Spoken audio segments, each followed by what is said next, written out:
Ang unang sulat ni Pablo alang kang Timoteo. Unang Timoteo, Kapitulo 1.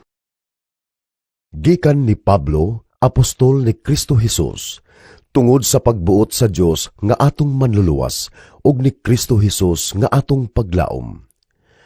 Alang kang Timoteo, tinuod kong anak sa pagtuo.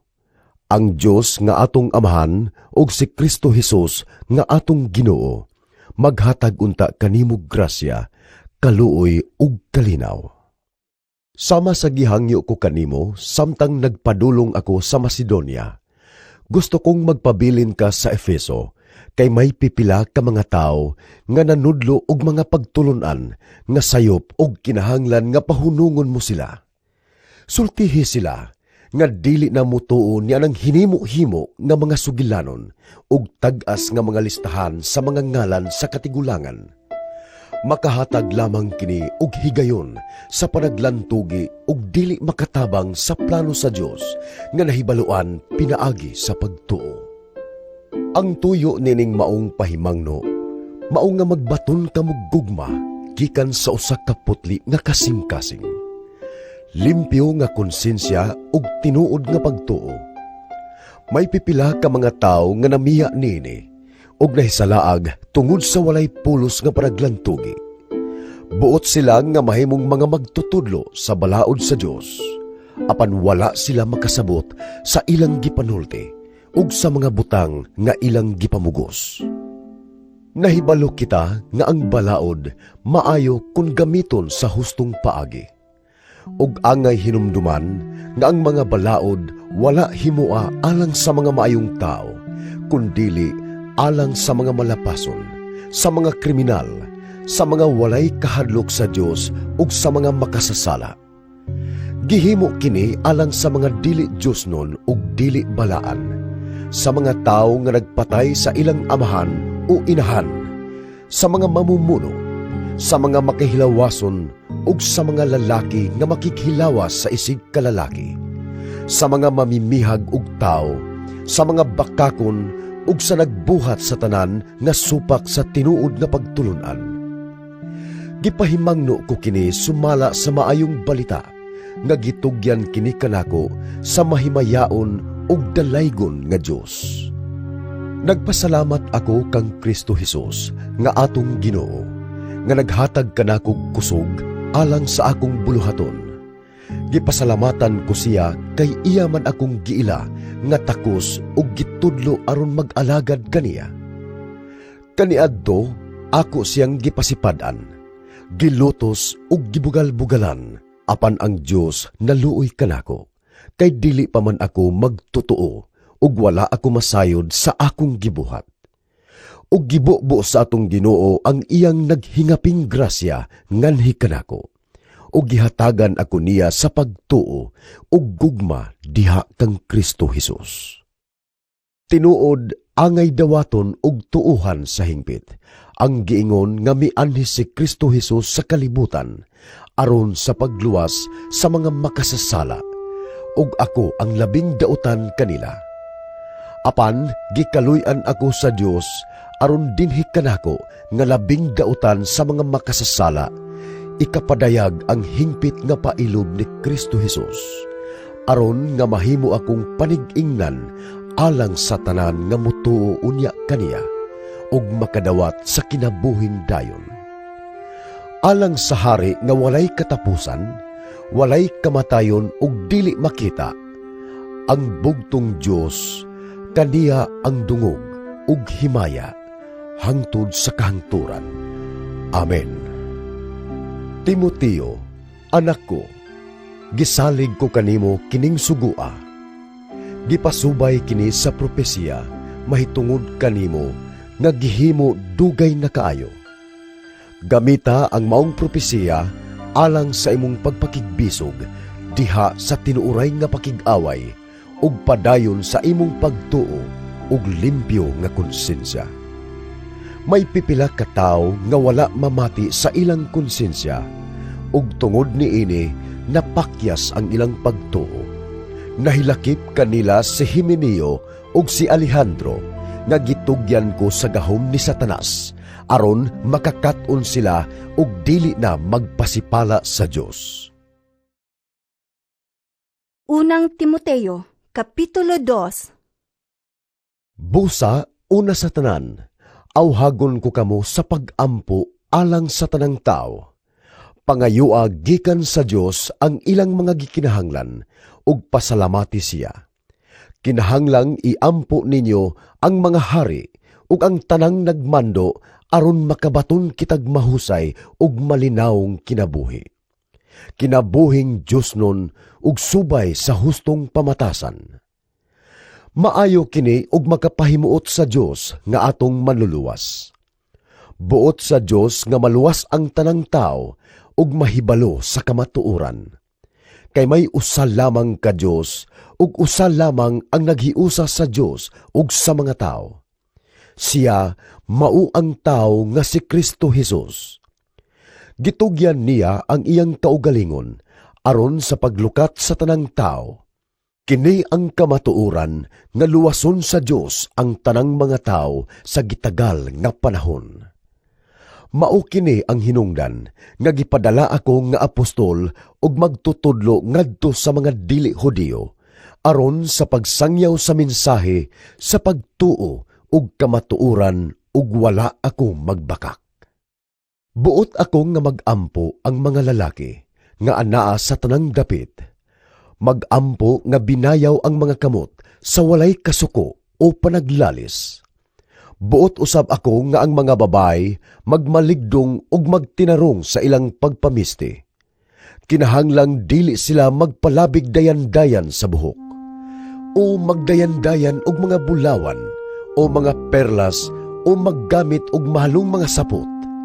Hinunua, magbuhat silag maayo nga maoy angay sa mga babay nga nagpaila nga Dios nun. Kinahanglan nga ang mga babay makakat-on pinaagi sa paghilom ug sa hingpit nga pagpaubos. Dili ako mutugot nga ang mga babay magtudlo o magmando sa mga lalaki. Kinahanglan hinuon nga maghilom sila, kay si Adan mao ang unang gihimo ug gisunod si Eva, ug dili si Adan ang nalimbungan, kundili ang babay ug siya ang nakalapas sa sugo sa Dios. Apan ang babay maluwas pinaagi sa pagpanganak kung magpadayon siya sa pagtuo ug paghigugma ug sa pagkabalaan inubanan sa kaligdong.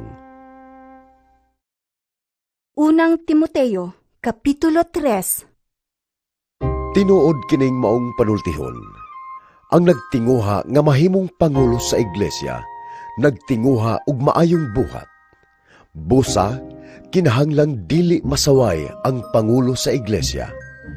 Usaray asawa, maugdang, mapugnanon sa kaugalingon, mahigugmaon sa kalinaw, maabi-abihon, ug maantigong mutudlo. Kinahanglang dili siya palahubog ug dili palaaway, kundili malumo ug makigdaiton. Kinahanglan dili siya naong og kwarta. Kinahanglang maayo siyang mudumala sa iyang kaugalingong panimalay ug makapanton sa iyang mga anak aron sila magmasinugtanon ug magmatinahuron kaniya. Kay kun ang usa ka tawo dili maantigong mudumala sa iyang kaugalingong panimalay, unsaon man niya pagdumala sa iglesia sa Dios? Kinahanglan nga siya dili bag-o pa lang nakabig, kay tingali unyag magmapagarbuhon siya pag-ayo, ug tungod niini silutan siya ingon sa nahitabo sa yawa. Kinahanglan nga tinahod usab siya sa mga dili sakop sa iglesia, aron dili siya kaulawan ug mahulog sa litag sa yawa. Kinahanglan nga ang mga katabang diha sa iglesia maayo usab og kinaiya ug matinud-anon. Dili magpalabig inom ug dili hakog sa salapi. Kinahanglan nga magpadayon sila sa paghupot sa gipadayag nga kamatuoran sa pagtuo, inubanan sa putli nga konsensya. Og kinahanglan nga sulayan una sila ug kun makita nga wala gayoy ikasaway kanila, makaalagad na sila. Kinahanglan nga ang mga babaeng katabang maayo usab og kinaiya, og dili tiglibak, maugdang og dili limbungan. Ang katabang sa iglesia kinahanglan usaray asawa ug maantigong mudumala sa iyang mga anak ug panimalay. Ug kadtong maayo sa ilang pag-alagad, makaangkon og dungog ug makahimo sa pagsulti nga maisugon may tungod sa ilang pagtuo kang Kristo Jesus. Samtang gisulat ko kini, gilauman ko nga sa dili madugay, makaanha ako kanimo. Apan kung malangan ako, kining sulata, maoy magtudlo kanimo kung unsaon nato sa pagkinabuhi diha sa balay sa Dios. Kanang balaya, mao ang iglesia sa buhi nga Dios, ang haligi ug ang sukaranan sa kamatuoran. Walay makalimod unsa kadako ang tinago sa atong relihiyon. Nagpakita siya ingon nga tawo ug namatud-an nga matarong pinaagi sa espiritu, ug nakita siya sa mga anghel. Giwali siya ngadto sa kanasuran, gituuhan dinhi sa kalibutan, ug gibayaw ngadto sa langit. Unang Timoteo, Kapitulo 4. Ang espiritu klaro nga nag-ingon nga sa umaabot nga panahon may mga tao nga mamiya sa ilang pagtuo. Maoy ilang sundon ang mga limbungang espiritu ug ang mga pagtulunan sa mga yawa. Nagikan kining mga pagtulunana sa limbong sa mga taong bakakon, ug ang ilang mga konsensya dili na mubati nga daw gipasuan og binagang puthaw. Nagtudlo sila nga sayop ang pagminyo ug ang pagkaon sa pipila ka mga pagkaon. Apan gibuhat sa Dios kining maong mga pagkaon aron human kapasalamati kanon niadtong mga nagtuo ug nahibalo sa kamatuoran. Ang tanan nga gibuhat sa Dios maayo. Ang tanan angay dawaton, uban ang pagpasalamat ug walay isalikway bisan unsa. Kay ang pulong sa Dios ug ang pag-ampo maoy nakapabalaan niini. Kung itudlo mo kini sa mga kaigsuunan, mahimo kang maayong sulugoon ni Kristo Jesus. Makita nila nga ikaw na matuto sa mga pulong sa pagtuo ug sa matuod nga pagtulunan nga imong gisunod. Apan likayi ang mga hinimo-himong sugilanon nga dili angay isugilon. Hinunua, bansaya ang imong kaugalingon sa kinabuhing Diosnon. May kapuslanan ang pagpaugnat sa lawas. Apan ang espirituhanong pagpaugnat mapuslanon alang sa tanang butang, kay makahatag man kini kanatog kinabuhi karon ug sa umaabot. Tinuod kini nga panultihon nga angay dawaton ug tuuhan sa hingpit. Tungod niini naglimbasog ug naghago kita pag-ayo. Naglaom kita sa buhing Dios nga mao ang manluluwas sa tanang tao, labi na niadtong nagtuo. Isugo ug itudlo kining mga butanga. Ayaw itugot nga tamayon ka tungod sa imong pagkabatanon. Himua hinuon ang imong kaugalingon nga panig-ingnan sa mga magtotoo pinaagi sa imong pagpanulti, sa batasan, sa gugma, sa pagtuo ug sa kaputli. Pagkugi sa pagbasa sa kasulatan at tubangan sa kadaghanan, ingon man sa pagwali ug sa pagpanudlo, hangtod nga muanha ako diha. Gamita ang espirituhanong gasa nga nadawat mo sa dihang nanulti ang mga propeta, samtang nagpandong kanimo sa ilang kamot ang mga kadagkuan sa iglesia. Ug buhata kining mga butanga sa matinud-anon gayod aron makita sa tanan ang imong pag-uswag. Bantayi ang imong kaugalingon, ingon man ang imong pagpanudlo. Buhata kini kanunay kay niining paagiha, maluwas mo ang imong kaugalingon ug ang mamati kanimo. Unang Timoteo, Kapitulo 5. Ayaw kasabi ang magulang kanimo, kundili pakigsultihi siya, samara nga siya imong amahan. Isipa nga imong igsuon ang mga lalaki nga manghud nimog panuigon. Ang mga babae nga magulang nimo, isipa nga imong inahan. Ang mga babae nga manghud nimo, isipa usab nga imong igsuon. Himoa kini sa bug-os nga kaputli, tahura ang tinuod nga byuda. Apan kun ang byuda adunay mga anak o mga apo, kinahanglan makakat-un-una sila sa pagtuman sa ilang Diyosnong katungdanan, ngadto sa ilang kaugalingong banay. Sa ingon, makabalos sila sa ilang mga ginikanan, kay kini gikahimutan sa Dios. Ang tinuod nga byuda nga nag-inusara na ug wala nay kapaingnan, nagsalig sa Dios lamang ug nagpadayon sa pag-ampo ug sa pagpakitabang adlaw ug gabi. Apan ang byuda nga mapatuyangon sa kahilayan, patay na sa espiritu, bisan tuod buhi pa siya sa lawas. Pahimang nuis sila niini, aron walay makasaway kanila. Ang dili mag-atiman sa iyang mga paryente, labi na sa mga sakop sa iyang kaugalingong panimalay. Nagsalikway sa iyang pagtuo, ug mas dautan pa kaysa dili magtutuo. Ang malakip sa listahan sa mga byuda, maukadtong nagpanuigon ug dili moubos sa 60. Kinahanglan nga kausal lamang siya maminyo, ug kinahanglan nga naila siya sa iyang mga maayong buhat, sama sa maayong pagmatuto sa iyang mga anak. Pag-abi-abi sa mga dumuduong diha sa iyang balay, paghugas sa mga tiil sa mga magtotoo, nagtabang niadtong nagkalisod-lisod ug sa pagbuhat og maayo sa tanang paagi. Apan ayaw isulat sa talaan ang mga batan-ong byuda, kay kun buot silang magminyo pag-usab tungod sa ilang lawas nung tinguha, magpahilayo sila kang Kristo. Sa ingon, makasala sila tungod kay wala man nila tumana ang ilang unang saad kaniya. Makakaton usab sila pag-usik-usik sa ilang panahon, kay manumbalay naman sila. Apan labaw pang mangilad ang ilang pagpanglibak o pagpanabi sa dili unta angay nilang isulti. Busa, mas maayo pang nga magminyo pag-usab ang mga batan-ong byuda, ug unya manganak ug mag-atiman sa ilang mga panimalay.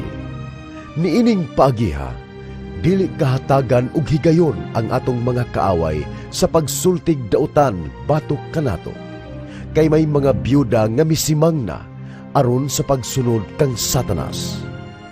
Apan kung ang usa ka babaeng magtotoo may mga paryente nga mga byuda, kinahanglan nga siya ang muatiman kanila ug dili magsalig sa iglesia. Sa ingon, makaatiman ang iglesia sa mga byuda nga wala nay kapaingnan. Ang mga pangulo sa iglesia nga maayong mutuman sa ilang katungdanan, angayng ilhon nga takos, sa doble nga suhol, labi na katong naghago gayod sa pagwali ug pagtudlo. Kay ang kasulatan nag-ingon, ayaw sampungi ang baba sa baka, samtang magiok kini sa trigo.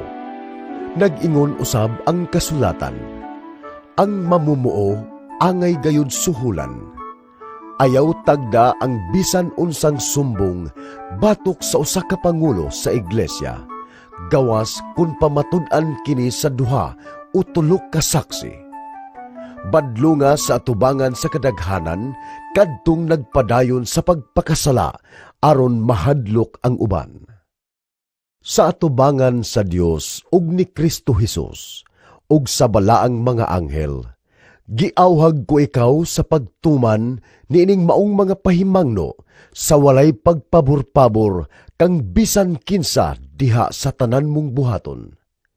Ayaw ipandong pagdali-dali ang imong mga kamot kang bisan kinsa alang sa buluhaton sa Ginoo. Ayaw pag-apil sa pagpakasala sa uban. Pag maputli hinuon, ayaw na pag-inom og tubig lamang, kundili inom usab og jutayng bino, aron kahilisan kapag ayo, kay kanunay karabang masakit. Ang mga sala sa pipilak ka mga tao, klaro kayo bisan wala pa'y mireklamo batok kanila. Samtang ang sala sa uban, ulahinang mahibaluan. Sa samang paagi, dali usab makita ang mga maayong binuhatan, apan bisan pagani ug dili kini makita dayon, dili kini magpabiling tinago. Unang Timoteo, Kapitulo 6. Ang mga ulipon kinahanglan magtahod sa ilang mga agalon, aron walay makapasipala sa ngalan sa Dios ug sa atong pagtulunan. Bisan pa kung ang mga agalon nila mga magtotoo sama kanila, angay gihapon silang magtahod. Angay pagani nga mudugang pa kamaayo ang ilang pag-alagad, kay ang makapahimulos sa ilang pag-alagad, mga magtotoo raman usab nga ilang gihigugma. Itudlo og iwali kining mga butanga. Ang magtudlo og laing pagtulunan, ug dili muuyon sa matuod nga pagtulunan sa atong Ginoong Hesukristo ug sa atong tinuuhan. Garboso kaayo ug walay kahibalo. Nabuang siya sa pakiglantugi ug pakiglalis, mahitungod sa mga pulong nga musangpot sa kasina, panagbingkil, pagbugal-bugal ug dautan nga mga katahap. Musangpot usab kini sa walay hunong nga panaglalis sa mga tao nga dili makasabot ug wala na magbaton sa kamatuoran. Nagdahom sila nga ang relihiyon usa ka paagi sa pagpadato. Hinuon ang relihiyon makapadato gayon pag-ayo sa tao kung siya kuntinto lamang sa anaa kaniya. Unsa bay atong dala sa pagkatao nato dinhi sa kalibutan? Wala. Ug unsa may atong madala inig kamatay nato? Wala usab. Busa angay kitang makuntinto kung makakaon ug makabiste. Apan kadtong buot madato, mahiagom sa tentasyon ug malitag sa daghang mga binuang ug makadaot nga mga tinguha nga maoy makabanlod sa tao ngadto sa kalautan ug kalaglagan. Kay ang pagkamahigugmaon sa salapi, maoy tinubdan sa tanang pagkadautan. May mga tao nga tungod sa kadako sa ilang tinguha nga masapian, nahimulag hinuon sa pagtuo, ug nahiagom sa daghang mga kagulanan. Apan kay ikaw, iyaman sa Dios, likayi kining tanan, paningkamuti nga mahimo kang matarong. Dios nun, may pagtuo, may paghigugma, mainantuson ug maaghop. Paningkamuti kutob sa imong mahimo, nga makadaog ka sa lumba sa pagtuo, ug hupti ang kinabuhing walay katapusan, kay gitawag ka man sa Dios alang sa maong kinabuhi, sa dihang gisugid mo ang imong pagtuo atubangan sa daghang mga saksi. Sa atubangan sa Dios nga maoy naghatag og kinabuhi sa tanan, ug sa atubangan ni Kristo Hesus nga misaksi sa kamatuoran atubangan ni Poncio Pilato, gisugo ko ikaw sa pagtuman sa tanan nga gipabuhat kanimo.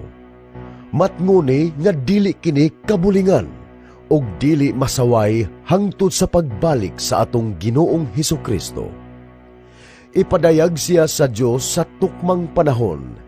Siya ang Diyos nga dalaygon ug bugtong magbubuhat, ang hari sa mga hari ug ang Ginoo sa mga ginoo.